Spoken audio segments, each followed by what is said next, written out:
How to add people to groups. Hi guys, in this video I will show you how to add people to groups on Imo app.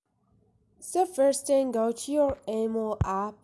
Once you are here, go to the group you want, for example this one. Now all you need to do is click on the 3 points up there and you're gonna find those options. You're gonna find add members. Once you click here, you're gonna find your email contacts and you can add your contacts to your group on emo app. Easy and quick. Just click on it and click on the check icon, for example, like what I did. So this is it guys. Hope this video was helpful for you. If you like this video, don't forget to subscribe and like.